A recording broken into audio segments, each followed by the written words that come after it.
Bonjour, bienvenue sur NTD Actualité. Hier, lors d'une conférence de presse à Berlin, le ministère allemand des Affaires étrangères a exprimé son inquiétude concernant les tensions croissantes entre la Chine et Taïwan. La ministre des Affaires étrangères allemande, Annalena Baerbock, abordera ce sujet lors de son voyage en Chine cette semaine. Le gouvernement allemand revoit également sa décision d'autoriser la société chinoise COSCO à prendre une participation dans le terminal portuaire de Hambourg. En outre, le gouvernement allemand a exprimé son inquiétude face à la détérioration de l'état de santé de l'opposant russe emprisonné Alexeï Navalny. Hier, le porte-parole du ministère allemand des Affaires étrangères, Andreas Sass, a déclaré que Berlin était très préoccupé par la situation dans le détroit de Taïwan.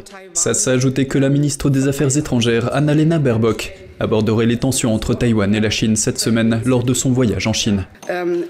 Nous attendons de toutes les parties de la région qu'elles contribuent à la stabilité et à la paix.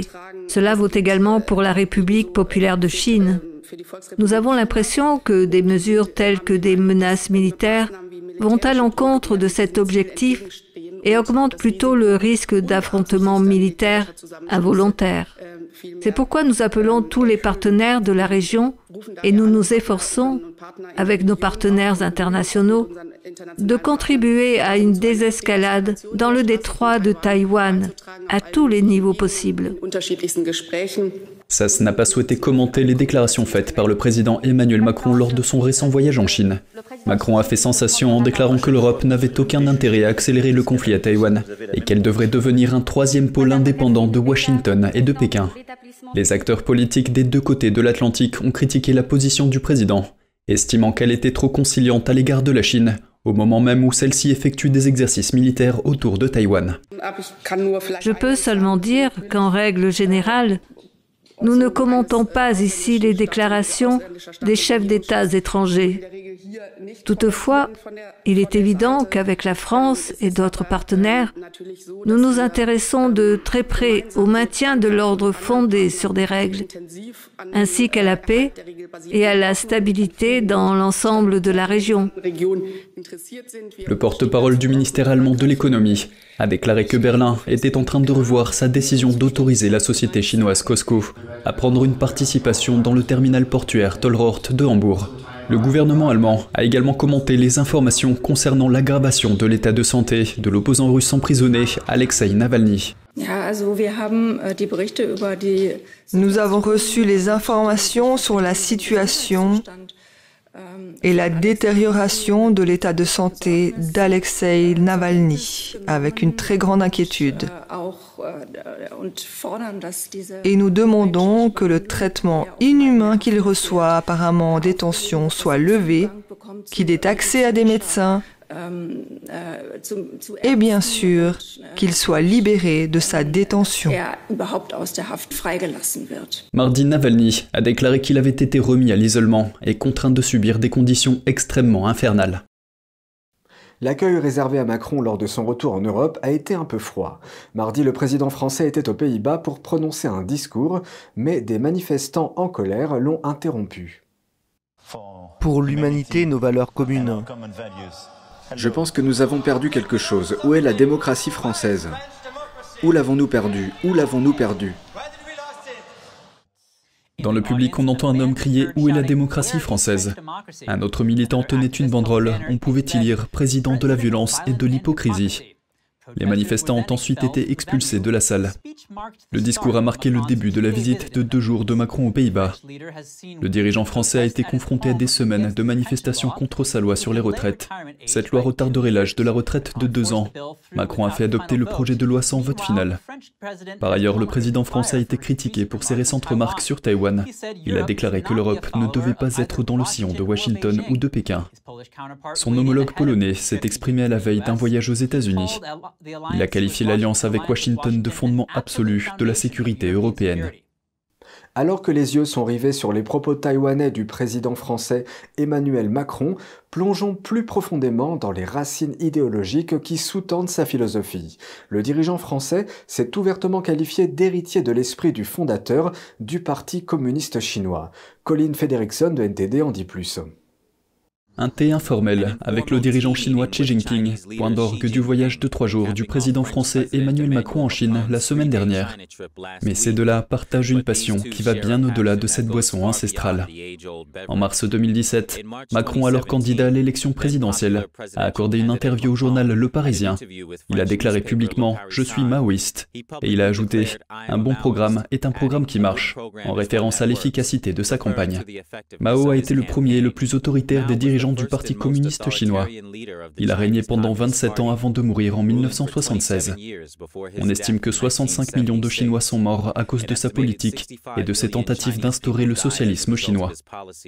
La plus célèbre d'entre elles a été la Grande Famine, conséquence de son ordre de centraliser l'agriculture chinoise dans le cadre d'une politique appelée le Grand Bond en avant.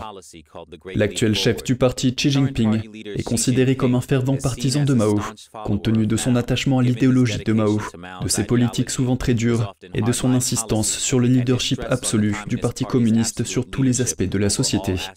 Outre ses commentaires sur le maoïsme, Macron a également cité d'autres dirigeants communistes à diverses occasions. Lors d'une interview ultérieure sur RTL, Macron a invoqué une citation célèbre de l'ancien homme d'État chinois Deng Xiaoping, alors qu'il abordait la question du dépassement du clivage gauche-droite. Je dis souvent, on a eu des chats noirs qui n'attrapaient pas des souris, des chats blancs qui n'attrapaient pas des souris. Le mieux, c'est d'avoir un chat qui attrape des souris, quelle qu'en soit la couleur. C'est ce que nos concitoyens veulent. Au début de la même année, lors d'une conférence dans l'ouest de la France, Macron a lancé des appels répétés à ce qu'il a appelé une révolution culturelle dans de nombreux secteurs. Ce terme évoque l'une des périodes les plus sombres du régime communiste en Chine, lorsque des millénaires d'héritage culturel ont été anéantis et des centaines de milliers de vies massacrées. Macron a également comparé sa campagne et l'analyse des sondages à une longue marche. Ce nom fait référence à la migration des forces communistes du sud vers le nord pendant la guerre civile, afin d'échapper au Kuomintang, alors au pouvoir. Les idées de Mao ont eu un impact profond sur la société française dans les années 60. L'un des rivaux de Macron lors des élections de cette année-là, l'homme politique d'extrême gauche Jean-Luc Mélenchon, est également un maoïste typique. Il est connu pour avoir porté la veste de Mao lors de ses campagnes électorales. Le directeur de la CIA, William Burns, a averti que la Russie pourrait devenir une colonie économique de la Chine, alors que son isolement par rapport à l'Occident, à cause de la guerre en Ukraine, s'aggrave. Voici ce qu'a dit Burns mardi. La Russie devient de plus en plus dépendante de la Chine et à certains égards court le risque de devenir une colonie économique de la Chine qui dépendent de l'exportation experte de ressources énergétiques et de matières premières également. À mon avis, la Russie de Poutine a donc marqué un énorme but contre son camp. Burns s'exprimait à l'université Rice de Houston. Il a également abordé la question de la fuite de documents hautement confidentiels du Pentagone et a déclaré qu'il s'agissait d'un problème urgent pour les États-Unis. Burns a indiqué que l'enquête du Pentagone et du ministère de la Justice était intense et en cours. Les ministres britanniques ont été exhortés à se mettre autour de la table pour tenter de sortir de l'impasse dans laquelle se trouvent les discussions, alors que les médecins en formation ont entamé une deuxième journée de grève. L'âpre conflit sur les salaires ne semble pas près d'être résolu. Le syndicat des médecins a demandé au service de conciliation ACAS de l'aider à sortir de l'impasse. Hier marquait le deuxième jour de la grève des jeunes médecins au Royaume-Uni. Les dirigeants des médecins se sont entretenus mardi avec le service de conciliation ACAS dans le cadre de l'âpre conflit sur les salaires. L'ACAS s'est dit prêt à aider, après que la British Medical Association ou BMA a déclaré « Nous avons besoin de quelqu'un pour commencer à négocier des discussions réalistes ». Le gouvernement britannique et le syndicat semblent dans l'impasse, après que le gouvernement a insisté sur le fait qu'il n'y aurait pas de négociation si les médecins en formation n'abandonnaient pas leur position de départ, à savoir une augmentation de 35%, et s'ils ne mettaient pas fin aux grèves. La BMA a exhorté les ministres à se mettre autour de la table pour tenter de sortir de l'impasse. Rishi Sunak a déclaré aux journalistes à Belfast qu'il souhaitait trouver un compromis raisonnable avec les médecins en formation. Un médecin sur le piquet de grève devant l'hôpital Saint-Thomas au centre de Londres a déclaré que lui et ses collègues avaient le sentiment de ne pas s'être appréciés à leur juste valeur. J'espère que nous obtiendrons une amélioration de notre financement et de notre soutien, que ces postes de rotation ne resteront pas vacants, que notre personnel soit régulier, que des médecins nouvellement qualifiés ne nous abandonnent pas dans les 4 mois qui suivent l'obtention de leur diplôme. Les directeurs d'hôpitaux ont exprimé leur inquiétude quant à la sécurité des patients, alors qu'ils peinent à assurer la couverture des gardes de nuit des jeunes médecins pendant les grèves. Le service de santé a prévenu que le débrayage de 96 heures entraînerait une semaine très longue et difficile. Certains médecins de l'hôpital de Weston-super-Mare ont été invités à reprendre le travail par crainte pour la sécurité des patients. Dans le cadre des plans d'urgence du service de santé britannique, les directeurs d'hôpitaux peuvent demander aux médecins de reprendre le travail pour une durée limitée dans certaines circonstances, afin de maintenir la sécurité des soins aux patients. Le gouvernement américain demande au public de l'aider à réglementer l'intelligence artificielle. Pendant ce temps, un nouveau système d'IA semble vouloir détruire l'humanité tout entière. Voici l'histoire. Un nouveau robot d'intelligence artificielle semble vouloir détruire l'humanité et établir une domination mondiale. Le bot s'appelle Chaos GPT et il est basé sur une version modifiée d'AutoGPT d'OpenAI. Une vidéo YouTube semble montrer la création du système. Un programmeur inconnu a apparemment demandé au bot d'avoir une personnalité destructrice, avide de pouvoir et manipulatrice, dont le but ultime est de détruire l'humanité. Cette vidéo a été publiée sur une chaîne YouTube appelée Chaos GPT. Il existe également un compte Twitter portant le même nom. On ne sait pas si le programme a créé ces comptes de lui-même ou si les comptes et la vidéo qui semble montrer le processus de programmation ont été créés à titre de plaisanterie. Après avoir donné des instructions, le système a apparemment émis un avertissement de danger en demandant « Êtes-vous sûr de vouloir lancer Chaos GPT ?» Le programmeur a répondu oui, ce à quoi le programme a immédiatement répondu « Je dois trouver les armes les plus destructrices dont disposent les humains ». Le compte Twitter correspondant qui a été créé il y a seulement quelques jours a tweeté à un moment donné « Les êtres humains sont parmi les créatures les plus destructrices et les plus égoïstes qui existent, il ne fait aucun doute que nous devons les éliminer ». À un moment donné, Chaos GPT a déclaré que le premier lieu de manipulation légale à grande échelle des êtres humains serait Twitter. Là encore, NTD ne peut pas vérifier si ces messages ont été postés par le système d'IA ou par une personne réelle.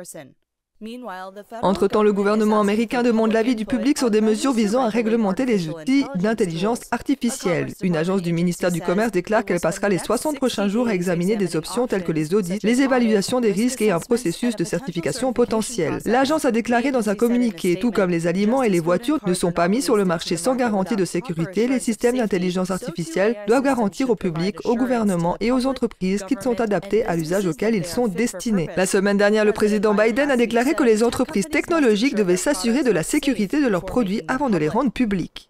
Dans une ville proche de Kiev, des personnes en deuil ont fait leurs adieux à un chef d'orchestre et bassoniste ukrainien de talent. Kostiantin Starovitsky a été tué en combattant les forces russes dans l'est de l'Ukraine. Il a été chef d'orchestre invité à l'Opéra de Kiev et à l'Orchestre symphonique de Kiev. Ce reportage contient quelques images pouvant choquer la sensibilité de certains spectateurs. Des personnes en larmes ont fait leur adieu au célèbre chef d'orchestre ukrainien Kostiantin Starovitsky lors d'une procession silencieuse mardi 11 avril. Il a été tué la semaine dernière alors qu'il combattait les forces russes près de la ville de Kramatorsk dans l'est de l'Ukraine. Des amis, des parents et des collègues ont déposé des fleurs sur son cercueil ouvert et lui ont rendu hommage au cours de la cérémonie qui s'est déroulée juste à l'extérieur de Kiev, la capitale. C'était une personne tellement brillante que je n'ai jamais eu de conflit avec lui. Il était toujours très chaleureux avec les gens, une personne sainte. Il n'y a rien d'autre à dire. Regardez ses photos et vous comprendrez tout en voyant son regard. Je regrette beaucoup que nombre de ces plans, projets et idées ne resteront à jamais que des idées.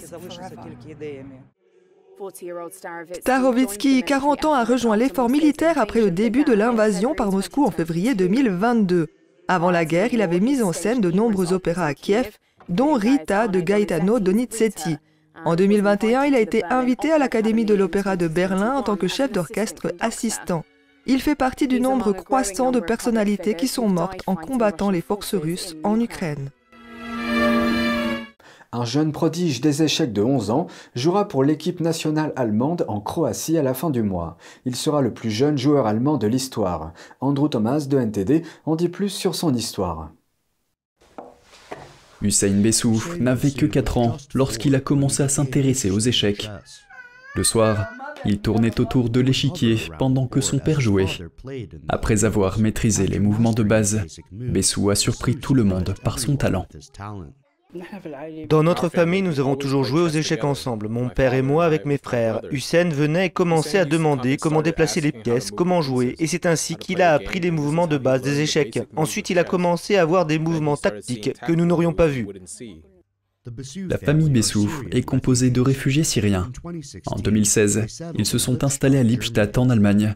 La première chose que Mustapha a faite a été d'acheter un jeu d'échecs et de trouver un club d'échecs pour son fils.